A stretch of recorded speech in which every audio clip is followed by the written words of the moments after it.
Good morning, students. Myself Meenakshi, your biology teacher from Sanskar Valley Public School.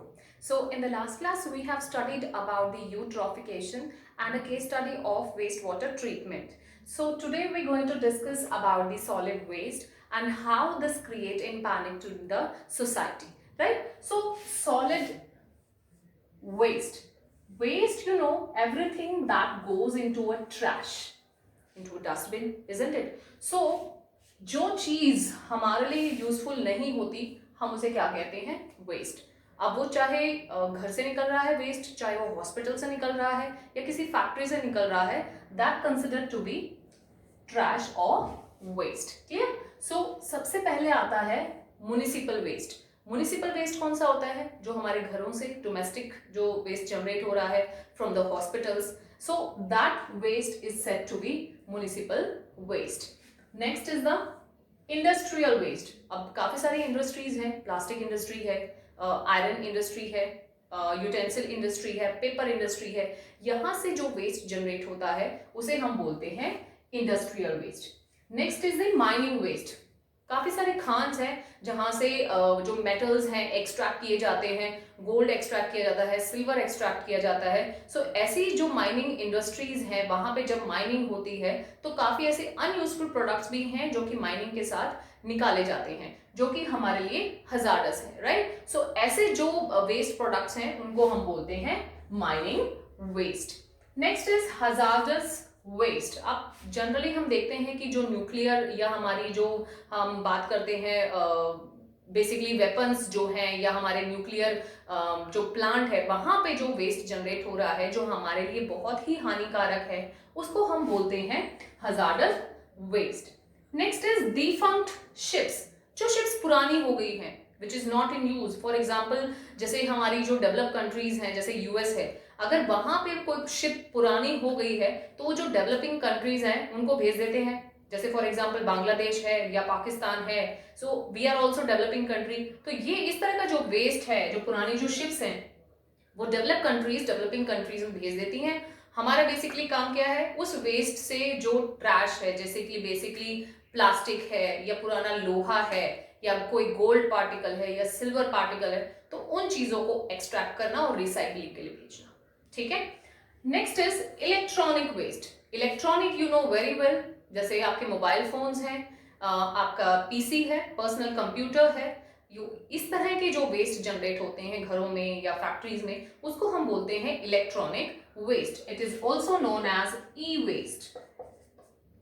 It is also known as E waste. ठीक है? सो इस तरह के जो waste generate हो रहे हैं फैक्ट्रीज में, बेसिकली आपके मोबाइल फोन्स हैं या पीसी है, कंप्यूटर है, तो इस तरह के जो जनरेट होंगे उनको हम बोलेंगे इलेक्ट्रॉनिक या ई वेस्ट. अब इतने सारे वेस्ट को कंट्रोल करना सच अ मेजर टास्क है ना, और इसको मेंटेन कैसे करें, सबसे बड़ी प्रॉब्लम हमारे सामने ये है. So to control this waste we have different solutions. तो बेसिकली हम पहले इसको हम बाद में पढ़ेंगे. ठीक है? सबसे पहले हम बात करते हैं बर्निंग. अब यू नो वेरी वेल कि हमारी मान्यता है, मान्यता के हम चीज़ों को मानते हैं. अलग अलग धर्म है हमारे देश में. ईसाई धर्म है, मुस्लिम है, हिंदू है. अब हिंदू धर्म में जो हमें हमारे परिजन जो हमें छोड़ के जा चुके हैं उनकी अस्थियों को हम पानी में बहाते हैं, है ना, और जलाते हैं. तो इस तरह की प्रक्रिया जो है, तो जब हम एशेस को पानी में दे रहे हैं तो वो पोल्यूशन भी है. राइट? अब किसी चीज़ को जला के हम उसे एशेस में लेके आ रहे हैं तो वो उस वेस्ट की कंटेंट को कम कर देता है ना. So that a solution. लेकिन it contribute CO2 in the environment. We have to look that also.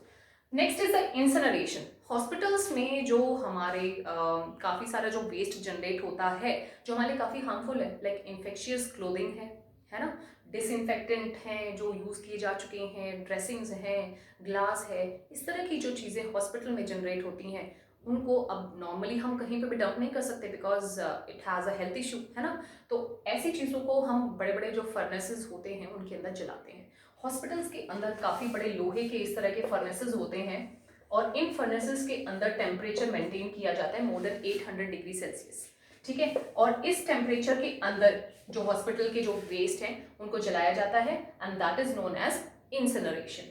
Next is pyrolysis. Pyrolysis is similar to incineration, but it implies the temperature up to 1000 degree Celsius. Clear? Next, dumping. अब आपने देखा भी होगा कई बार रोहतक से जो हमारी बस जा रही है पटवापुर की तरफ, जो शिवाजी कॉलोनी से उधर की तरफ सुनारिया रोड से जो रास्ता निकलता है पुरानी सब्जी मंडी के पास, वहां पे आपने देखा होगा कि लो लाइंग एरिया था, वहां पर काफी सारे जो शहर का जो वेस्ट है वो डंप किया जाता है, that is known as dumping. ठीक है, सो ये ओपन भी हो सकती है कि लो लाइंग एरिया है, शहर का वेस्ट इकट्ठा किया और जाके वहां पे डाल दिया, और उस एरिया से जब हम गुजरते हैं तो it smell very bad, very fall smelling is coming, है ना, so that is called open dumping. Next is sanitary dumping. So it is slightly different from open dumping is that कि जो हमने वहां पे लो लाइंग एरिया में dump किया waste, उसको हम डर्ट के साथ कवर अप कर दें ताकि फॉल स्मेलिंग ना हो, ठीक है, फ्लाइज जन्म ना ले वहां पर, मॉस्किटो ब्रीड ना करे, so to avoid that sanitary filling is done और सैनिटरी डंपिंग इज डन। इसका एक ड्रॉबैक ये भी है कि जब हम डंप करते हैं सैनिटरी डंपिंग, हो सकता है कोई chemical into the water aquifers के अंदर सीपेज कर जाए और वो हमारे जो अंडरग्राउंड वाटर है उसको पोल्यूट करे, है ना, सो ये एक ड्रॉबैक यहाँ पे हो सकता है। Next, construction materials. बेसिकली जो माइनिंग इंडस्ट्रीज हैं या कंस्ट्रक्शन मटेरियल्स हैं, वहां पर जो कंस्ट्रक्ट का काम हो रहा है वहां पर रिसाइकलिंग करके लोहा है ना, प्लास्टिक मटेरियल है, उसको रिसाइकल करके हम कंस्ट्रक्शन मटेरियल में उनको दोबारा यूज कर सकते हैं। तो ये हमने यहाँ पे सारे सॉल्यूशंस पढ़े हैं, वेस्ट को हमें कैसे मैनेज करना चाहिए। लास्ट आता है यहाँ पे 3R, recycle, reuse and reduce, है ना। रिसाइकल आपको पता ही है कि आपके घरों में भी कबाड़ी वाले आते हैं एंड रैक पिकर्स हैं, generally they pick up the rags and polythene bags and the plastic from the waste and they go to the factory and recycle it. पुराना पेपर जो है जो आप यूज कर चुके हैं, कबाड़ी वाले आते हैं, they take all that and give you the money in turn and they send to the factory for the recycling, right? Next, reuse. We have lot of glass bottles, plastic bottles in our kitchen, so we can, जैसे अचार की बोतल है, jam की बोतल है, तो उनको धो के यूज करने के बाद जो उनमें से हमने मटेरियल खाने के बाद उनको हम दोबारा धो के रीयूज कर सकते हैं to store the spices, right, an essential material. Next, reduce. किसी चीज को ज्यादा हम यूज ना करें, जैसे पॉलिथीन बैग्स है, बहुत ज्यादा हम यूज करते हैं, we can instead we can use jute bags, isn't it, cloth bags, so उसकी यूसेज को थोड़ा सा हम रिड्यूस करें because plastic has a greater impact on the environment. So आज प्लास्टिक वेस्ट के बारे में हमने पढ़ा, दूसरा वेस्ट के बारे में हमने पढ़ा, है ना, सो कि नेचर में कितना सारा प्रॉब्लम है बिकॉज ऑफ दिस वेस्ट। तो एक केस स्टडी भी पढ़ लेते हैं। ये केस स्टडी हुई थी बैंगलोर में, बहुत ही इंटरेस्टिंग है, ठीक है। अब हुआ क्या था, यहाँ पे एक पर्सन थे अहमद, ठीक है, Ahmad Khan, he was a old person, और 20 साल से वो यहाँ पे एक फैक्ट्री रन कर रहे थे जो कि क्या बना रही थी, पॉलिथीन बैग्स। क्या बना रही थी, polythene bags. So Ahmad Khan was a old man and he was from the last 20 years he was running a factory to produce polythene bags। 8 साल पहले उनको रियलाइज हुआ कि ये जो पॉलिथीन्स हैं it creating a bad impact on the nature, है ना, जिसकी वजह से हमें बहुत सारी प्रॉब्लम हो रही है, नालियाँ चौक हो जाती हैं, जानवर इनको खा लेते हैं, प्रॉब्लम्स हो जाती हैं, तो इस तरह की प्रॉब्लम सामने आने लगी।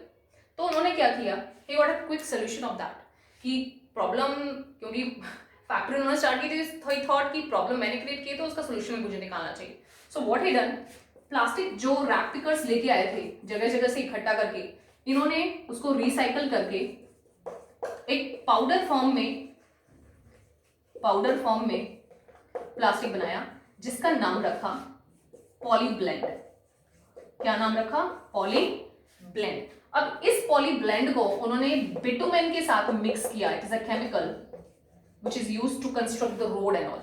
So he mixed this poly blend, fine powder of the plastic with the bitumen to construct roads, ठीक है। और इस तरह उन्होंने इस पूरे जो सिटी है बैंगलोर सिटी, वहां से प्लास्टिक इकट्ठा करवाया, रिसाइकल किया, उसे पाउडर फॉर्म में लेके आए, फिर उसे बिटुमेन के साथ मिक्स किया and he started to construct the roads. उन्होंने बैंगलोर सिटी में 40 किलोमीटर तक का रोड जो है वो इसी टेक्निक से बनाया। और किसके साथ मिलके बनाया? Generally RV institute of engineering and Bangalore city corporation के साथ मिलके उन्होंने ये सारा प्रोसेस किया। के लिए पॉसिबल नहीं था, तो उन्होंने RV institute of engineering plus Bangalore city corporation को अपने साथ लिया और इस प्रोसेस को अंजाम दिया। ठीक है, पहले जो रैग पिकर्स थे उनको ₹0.4 दिया जा रहा था पर केजी ऑफ प्लास्टिक पिकिंग। जो रैग पिकर्स प्लास्टिक इकट्ठा करके लेके आते हैं उनको ये अमाउंट ऑफर कर रहे थे। बाद में जब ये सारा प्रोसेस हुआ तो उनको प्लास्टिक ज्यादा अमाउंट में चाहिए था, तो उन्होंने उनको ऑफर कितना करना शुरू कर दिया? ₹6 पर केजी। ठीक है, ये एनसीईआरटी में दिया हुआ है, कई बार पूछ लिया जाए तो अच्छा है, लेकिन आपको पढ़ना है तो मैं आपको बता रही हूँ। ठीक है, सो ही वाज ऑफरिंग ₹0.4 पर KG of the plastic for the rag pickers. Now he was offering ₹6 per kg. ठीक है, so that's all for the solid waste and we have studied the case study. Hope you have enjoyed my lecture. See you in the next class. Stay home, stay safe.